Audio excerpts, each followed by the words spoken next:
Poursuit cette séance introductive, elle nous permet de mieux cerner les grands enjeux. Les objectifs de décarbonation doivent nous aider aussi à réaliser nos ambitions en matière de protection de la biodiversité, une biodiversité sévèrement attaquée. Selon l'IPBES, le changement climatique constitue l'une des causes principales de l'érosion, de l'effondrement de la biodiversité. Pour en parler, nous proposons maintenant un regard croisé. J'invite à me rejoindre Isabelle Autissier, navigatrice, présidente d'honneur de WWF France. Je vous invite à vous asseoir sur le fauteuil, ça sera plus sympa. Merci d'être avec nous. Vous revenez du Groenland Ouest où vous avez navigué. C'est l'occasion de vous demander un retour d'expérience, un retour terrain. Avec nous également, elle nous rejoint Valérie Masson-Delmotte, directrice de recherche au CEA, ancienne coprésidente du groupe numéro 1 du GIEC. Merci à vous également d'être là. Bonjour. Vous avez signé une tribune dans Le Monde le 14 septembre dernier avec Jean Jouzel et plus de 300 scientifiques. Vous demandez que la France soutienne un traité de non-prolifération des énergies fossiles. Alors, on va commencer avec vous, Isabelle Autissier, parce que lorsque vous avez eu au téléphone, j'ai eu du mal à vous joindre parce que vous étiez disponible qu'à partir du 14 septembre. Et normal, vous étiez en train de vous balader. Donc, un beau séjour dans le Groenland Ouest. Et là, vous m'avez dit un truc qui m'a frappé. Vous m'avez dit que vous êtes parti avec une carte des années 70. Alors, moi, je vous dis bravo, parce que c'est vrai que c'est très bien de partir avec sa carte des années 70. Mais quand vous êtes arrivé sur place, vous avez cherché le fond du glacier. Vous l'avez trouvé au bout de combien de kilomètres, ce fond de glacier? Qu'est-ce que ça nous dit de la situation actuelle et aussi de l'état de notre biodiversité? Oui, bonjour à toutes et à tous. Oui, c'est vrai que moi j'aime bien me balader dans le Grand Nord. C'est évidemment très frappant puisque vous savez que ces territoires se réchauffent en moyenne 3 fois plus vite que le reste de la planète. Donc c'est une forme d'anticipation quand on va là-bas de un petit peu ce qui nous attend. Et oui, dans cette recherche pour remonter un fjord jusqu'à un front de glacier, qui fait en général une vingtaine de mètres de haut, on a fait 10 000 marins supplémentaires, c'est-à-dire 18 km en gros, par rapport à une carte qui avait été levée dans les années 70, donc c'est quand même déjà énorme. Et puis, c'est pas seulement cet exemple-là, c'est que tout au long de la côte, tous les glaciers ont ce qu'on appelle des moraines fraîches, c'est-à-dire les bords où on voit que la glace est partie, que le niveau du glacier a baissé et qu'on a donc ces terres libérées par la glace qui n'ont pas encore de mousse, donc on voit que c'est très récent. Et quand on parle évidemment avec les habitants, avec les Groenlandais, ils vous confirment cette modification incroyable de leur paysage. Cette année encore, c'était une année extrêmement sèche, ils n'avaient jamais vu ça. Alors peut-être que c'est une exception, mais enfin, quand même, voilà, on a quand même des signaux qui pour eux sont des signaux au rouge, parce que ça implique tout de suite des changements de vie importants pour eux. Ce sont encore des gens qui pratiquent beaucoup la chasse et la pêche. Les espèces se modifient, les pratiques doivent se modifier. Maintenant, les villages sont plus isolés l'hiver puisque les gens ne peuvent plus aller en traîneau ou en skidoo sur la glace de mer qui est trop fragile. Donc les villages sont isolés parce qu'ils ne peuvent plus aller dans la petite ville locale. Enfin voilà, tout ça a des conséquences humaines qui sont très très mesurables. Parlez-nous de la santé des océans. Vous observez aussi une migration des planctons avec tout ce que ça implique pour la faune marine. Oui, évidemment, les animaux marins n'ont pas de frontières et donc ils vont là où est leur température on va dire de confort et surtout leur nourriture. Et le plancton en premier migre vers le nord parce que les températures de l'océan changent et donc remontent petit à petit vers le nord. Donc les espèces commencent à suivre. Tout va bien quand elles le peuvent. Tout va moins bien quand elles ne le peuvent plus parce qu'elles arrivent dans des territoires. Je pense à un exemple que tout le monde connaît, la morue par exemple, grand poisson de consommation. Il y a un moment donné, la morue a besoin de vivre près du fond, sur des fonds pas trop élevés, de quelques centaines de mètres maximum. Il y a un moment donné, à force d'aller vers le nord, elle ne va plus trouver ces territoires parce qu'on arrive dans des grandes fosses océaniques. Donc, son espace vital va se réduire et donc voilà, son accessibilité va se réduire. Donc, on voit bien que c'est des changements majeurs et globaux à l'échelle de l'ensemble des océans. Valérie Masson-Delmotte, les scientifiques, ils alertent de longue date sur l'impact du changement climatique sur la biodiversité. On ne parle pas assez de ce que l'on ne voit pas, on ne parle pas assez des impacts de l'océan et ses conséquences terrestres. Oui, et je voudrais rebondir sur les témoignages en fait d'Isabelle. La moitié des espèces étudiées sur terre et en mer se déplacent. C'est une des conséquences de ce climat qui change. Et il y a déjà une perte du potentiel de prise de pêche durable dans l'océan tropical. les vagues de chaleur marine ont un effet dévastateur, y compris sur les écosystèmes marins, les gorgones en Méditerranée, les récifs de coraux. On l'a vu là, au large de la Floride, 38 degrés sur les eaux superficielles. Vous avez beau cultiver des coraux et essayer de les remettre en place, ça ne fonctionnera pas. Donc on est sur cette situation-là, et l'état des glaciers que vous avez observé au Groenland, c'est aussi généralisé. Pour être clair, hein, les glaciers, notamment dans les Alpes européennes, ont pris une grosse claque en 2022 et encore une en 2023. 1 kg de CO2 qu'on met dans l'atmosphère parce qu'on brûle du charbon, du pétrole, du gaz ou par la déforestation, c'est 15 kg de masse de glaciers perdus. Pas tout de suite, le temps qui s'ajuste. Le recul des glaciers, qui s'ajoute à une fonte plus rapide du Groenland, un glissement plus rapide de l'Antarctique, c'est maintenant le facteur dominant de la montée du niveau de la mer, en plus du réchauffement de l'océan. C'est responsable d'une accélération du rythme de montée du niveau de la mer. Et ça, c'est aussi une pression sur les écosystèmes littoraux, hein, qui ont d'ailleurs une capacité à stocker du carbone, pour beaucoup d'entre eux.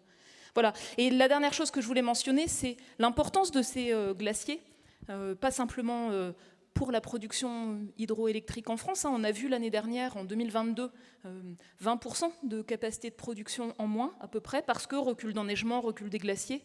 Ça concerne à peu près dans le monde 2 milliards de personnes, 2/3 de l'agriculture irriguée.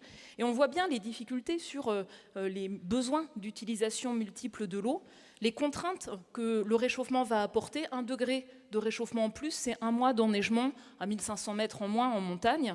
Donc il y aura des implications, des contraintes, on va dire, géophysiques croissantes dans un climat qui se réchauffe. Ça va être des limites dures sur l'adaptation, c'est-à-dire la quantité d'eau disponible dans les fleuves, les rivières qui sont approvisionnés par la fonte en été de la neige des glaciers.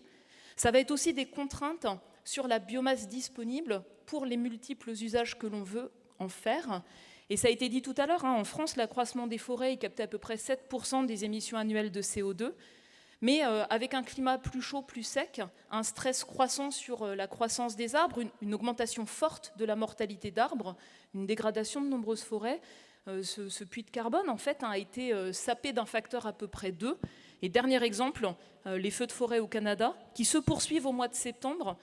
Les émissions de CO2 dues à ces feux de forêt au Canada, c'est à peu près 2 fois les émissions de l'ensemble de la population canadienne en 1 an. Ça montre aussi l'importance de ce rôle de la biodiversité des écosystèmes. Aujourd'hui, l'océan absorbe à peu près 1/4 de nos rejets annuels de CO2, mais s'acidifie comme une des conséquences. La végétation et les sols à peu près 30%. Plus le climat se réchauffe, plus on risque en fait une perte d'efficacité de ces puits de carbone. Donc on a tout intérêt à limiter le réchauffement pour pouvoir s'appuyer au maximum sur les solutions qui sont fondées sur la nature. Alors, merci pour ces témoignages, ces informations. Isabelle Autissier, vous avez au fil des décennies, on l'a dit, donc observé cette érosion de la biodiversité. Je rappelle aussi que vous êtes présidente d'honneur de WWF France, qui nous alerte régulièrement. Et le changement climatique et temps passe, on le voit, on le sait, on l'entend, de devenir la plus grande menace pour la biodiversité. Alors, avec quelles conséquences pour WWF? Que constate WWF? Oui, c'est constat. Nous, on s'appuie sur ce que dit la science. On n'a pas une position de principe sur ces questions-là, mais on écoute ce que disent les scientifiques et on essaye de mobiliser la société civile, mais aussi la société politique, mais aussi la société économique autour de ces enjeux. Et la première des choses qu'on dit, nous, au WWF, c'est qu'il faut réduire nos consommations. On n'y arrivera pas si on ne met pas ça un peu en objectif numéro 1, j'allais dire, et qu'on ne s'interroge pas à chaque fois qu'on veut faire des choses sur le bien fondé de ce qu'on veut faire et la façon dont on le fait. Et ça, c'est pas punitif, entre guillemets, d'essayer de faire marcher sa cervelle pour se poser des questions. Donc ça, c'est la première des choses. Et puis, effectivement, après, s'engager franchement vers des productions d'énergie qui soient à la fois décarbonées, mais qui soient aussi accessibles. Et je crois que c'est vraiment la fameuse histoire fin du monde et fin du mois. Nous, on en est extrêmement conscients et on a toujours porté des sujets qui permettent de répondre aux 2 questions à la fois. Et on sait qu'on en a. On sait qu'on en a, mais pour ça, on a aussi besoin, par exemple, que l'État s'engage de manière, l'État, les collectivités locales, les entreprises s'engagent de manière extrêmement cohérente sur ces sujets-là.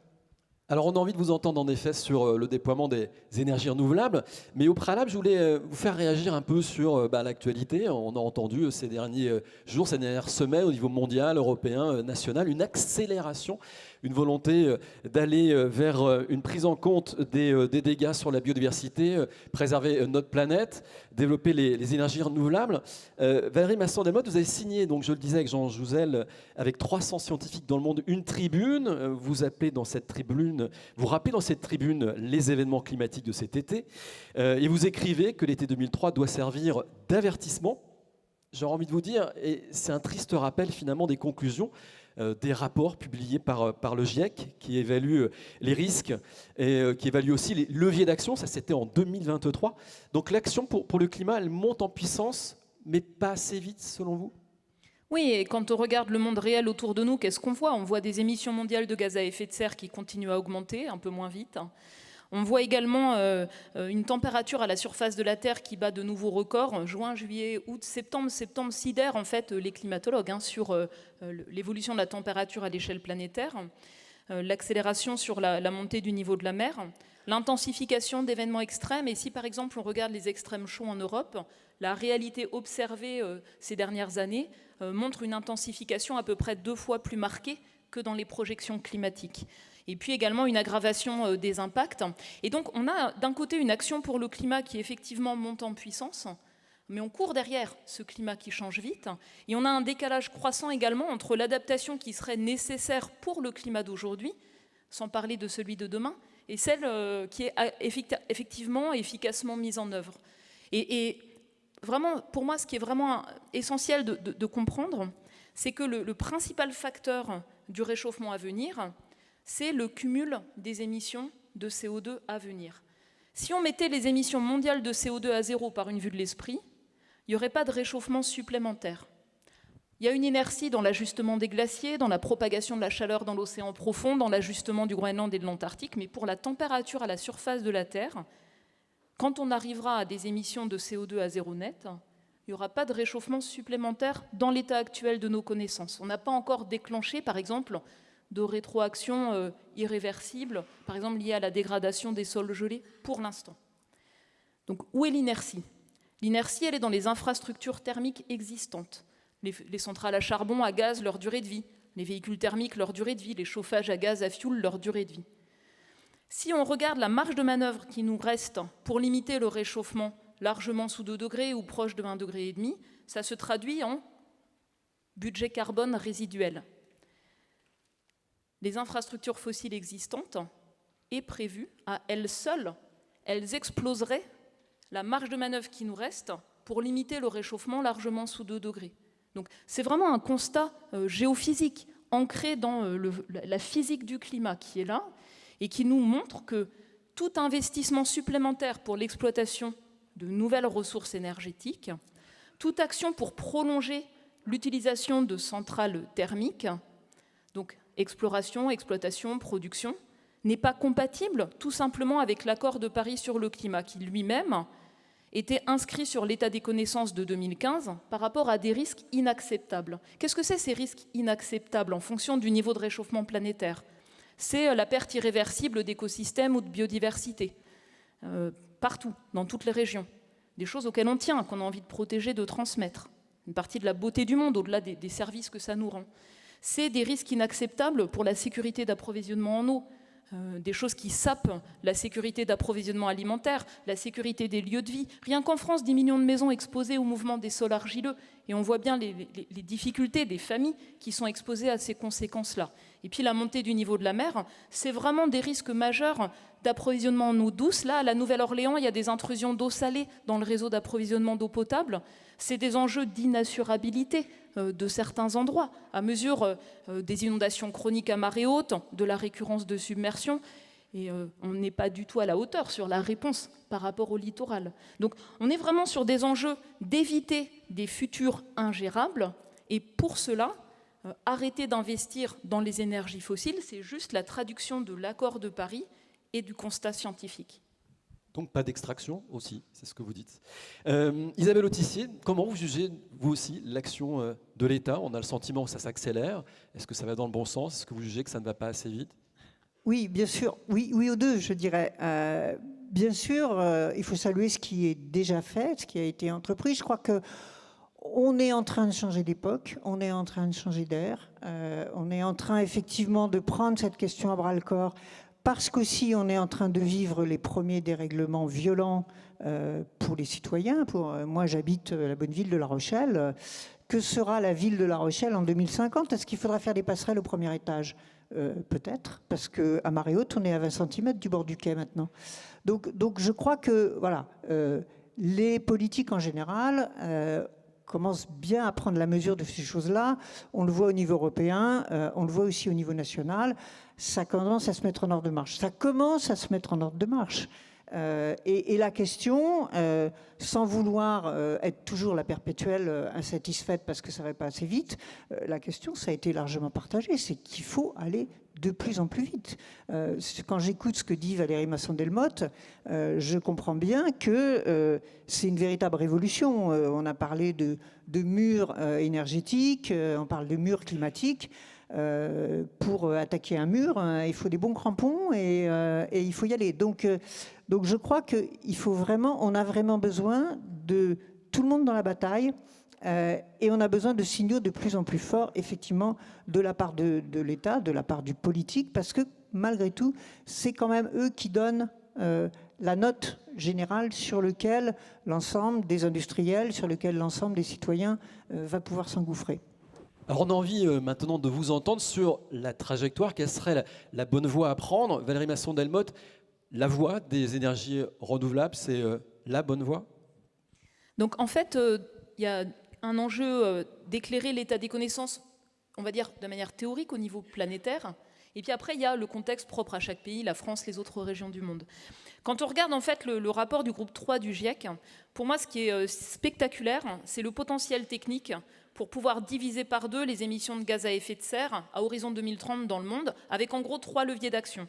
Un levier d'action d'innovation technologique et la baisse du coût de l'électricité produite par les énergies renouvelables a un potentiel d'éviter des émissions de gaz à effet de serre majeures dans le monde, c'est net.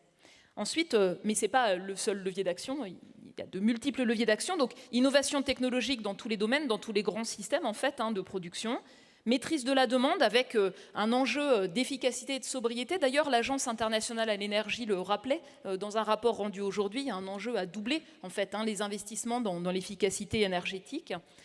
Cet enjeu de la maîtrise de la demande est vraiment important parce que l'idée n'est pas que les énergies renouvelables, par exemple, se superposent aux énergies fossiles, mais qu'elles les remplacent.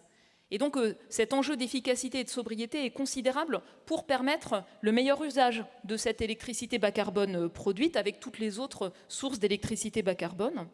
Donc innovation technologique, maîtrise de la demande, et enfin solutions fondées sur la nature, préserver, restaurer, protéger les écosystèmes, notamment ceux qui sont riches en carbone, riches en biodiversité. C'est le 3e levier d'action et les 3 se complètent en fait. C'est en utilisant au maximum ces 3 leviers d'action qu'on a le potentiel le plus important. Et le potentiel technique n'est pas la mise en œuvre, le financement, le déploiement, la mise en cohérence de politiques, on va dire, macroéconomiques et de politiques permettant de décarboner rapidement. Là, c'est quelque chose qui est vraiment propre à chaque contexte, à chaque pays.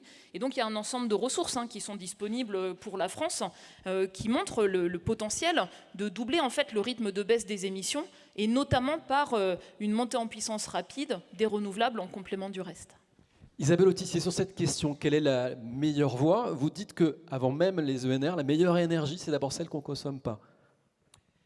Oui, la meilleure énergie, c'est celle qu'on ne consomme pas. C'est une forme de truisme aujourd'hui, je pense, que de dire ça. Mais on le dit souvent d'une manière assez généraliste. Et puis après, quand on fait l'analyse pour soi, quand on fait l'analyse pour sa commune, quand on fait l'analyse pour sa région, ça commence à tirailler un peu plus, quoi. Et encore une fois, je crois qu'il faut faire cet exercice de vérité sur tous les enjeux de nos vies.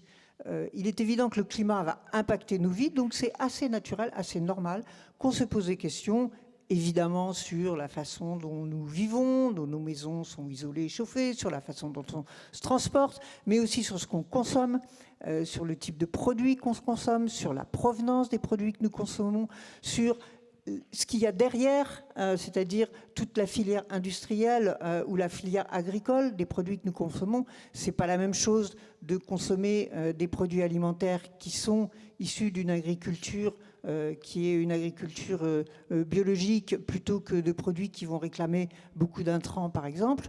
Donc ça, je crois qu'il faut faire cet exercice-là. Et après, il faut faire des choix. On ne va pas changer tout de suite. On n'appuie pas sur un bouton pour que les choses changent. Mais on se met sur des trajectoires. On se fixe des objectifs et on se met sur des trajectoires. Et régulièrement, on regarde où on en est. Et ça, c'est valable aussi bien au niveau d'une famille que d'une collectivité, que d'un pays. Et je crois que cette notion d'avoir un chemin et de borner ce chemin et régulièrement de se demander où on en est, ça me paraît être la méthode, en tout cas, pour laquelle on va pouvoir réussir ces transitions.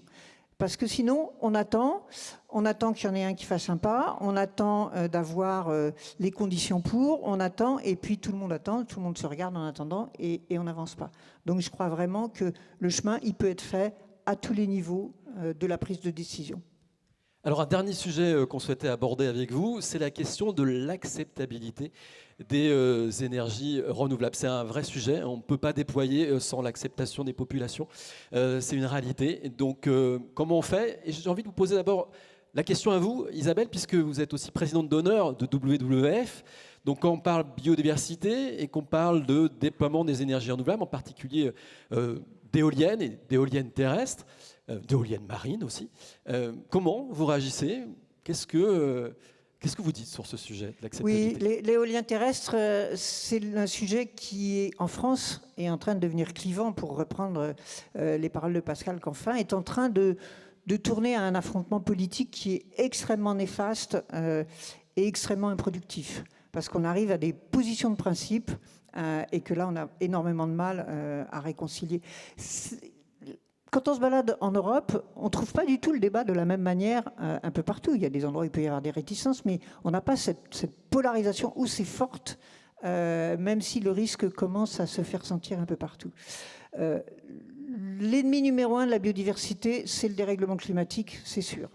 Donc les énergies renouvelables, et en particulier l'éolien terrestre, comme l'éolien marin, comme les autres énergies renouvelables, ce sont des bons points pour la biodiversité. La chose extrêmement importante, c'est que tout ça ne peut se faire, et je pense que les uns et les autres dans cette salle en sont bien convaincus, que par un consensus, que par une discussion, que par le fait que les citoyens localement sont impliqués dans ces choix, participent à ces choix, comprennent ces choix, et du coup se sentent partie prenante. Parce que d'un côté, on voit des endroits où il y a des refus extrêmement violents, mais d'un autre côté, on voit des endroits où ce sont les citoyens qui s'organisent pour créer collectivement des sources d'énergie renouvelable. Donc on voit bien que le citoyen en tant que tel n'est pas forcément toujours négatif, il n'est pas non plus forcément toujours positif. Donc ce débat doit s'appuyer sur la science aussi, parce que bien sûr, une énergie comme l'éolien ou le solaire terrestre n'ont pas forcément vocation, on le sait bien, à se déployer partout et à se déployer tout le temps. Il y a des endroits qui sont stratégiquement pour la biodiversité, des endroits où des types de méthodes, je pense par exemple à la hauteur des éoliennes pour les oiseaux, c'est un enjeu. Les oiseaux, ils ne volent pas à toutes les altitudes, ils ont des altitudes de vol qui leur correspondent. Par exemple, il faut que les scientifiques nous éclairent là-dessus et qu'on puisse s'adapter. Et puis il y a des endroits où on va dire, ben non, là, pour X, Y raison, c'est vraiment compliqué. Où il y a des endroits où on va dire, on va ne pas faire tourner les éoliennes à certains moments, à des moments de passage d'oiseaux, par exemple, à des moments où ça risquerait, où les champs électromagnétiques risqueraient d'impacter. Donc tout ce débat-là, il faut absolument qu'on l'ait pour sortir de cette polarisation. Merci. Brillamment, Valérie Masson-Delmotte, les scientifiques peuvent nous éclairer sur la question? Oui, on voit en fait un foisonnement de désinformation. Aujourd'hui, c'est plus tenable de nier l'influence humaine sur le climat. Le constat scientifique est extrêmement solide, y compris sur des événements extrêmes graves. C'est pas possible de nier l'urgence à agir. Et donc, on voit en fait toute une propagande de désinformation qui vise à saper la confiance des citoyens dans les solutions technologiques qui sont maintenant disponibles. énergie renouvelable, nucléaire, même opposer des solutions bas carbone les unes aux autres, au lieu de réfléchir à leur complémentarité pour décarboner plus vite. Également, donc, véhicules électriques, batteries, même chose. Donc, je pense que dans ce foisonnement de désinformation, on a besoin d'avoir des éléments factuels, solides, crédibles, d'associer mieux les citoyens, la société civile, dans la réflexion, la construction des projets sur la base d'éléments reconnus, partagés par tous. Je veux également souligner que la France s'est beaucoup désindustrialisée. 40% de notre empreinte, c'est lié à des choses produites à l'extérieur. Je crois qu'à peu près 40% du transport maritime, c'est du transport de charbon, pétrole et gaz, et les gens ne le voient pas au quotidien. Et donc, arriver à reproduire de l'énergie sur un territoire, c'est voir une infrastructure qu'on avait eu tendance à mettre ailleurs des territoires. Donc ça suscite des réactions. La communauté scientifique, en tout cas, s'approprie ces enjeux. Le GIEC a fait un rapport conjoint, un atelier de travail avec l'IPBES, son alter ego sur la biodiversité, et souligne l'importance de tenir compte, bien sûr, des connaissances sur la biodiversité pour le déploiement des renouvelables, avec le potentiel d'approche combinée, c'est-à-dire positive pour localement les écosystèmes et permettant de décarboner plus rapidement. Merci beaucoup. Je regardais s'il y avait des questions qui nous parviennent. Alors, j'ai un petit peu de mal à accéder au système. Vous m'en voudrez pas. Je vais zapper les questions. J'en suis désolé. Un grand merci à Valérie Masson-Delmotte et Isabelle Autissier pour cet éclairage. Merci beaucoup.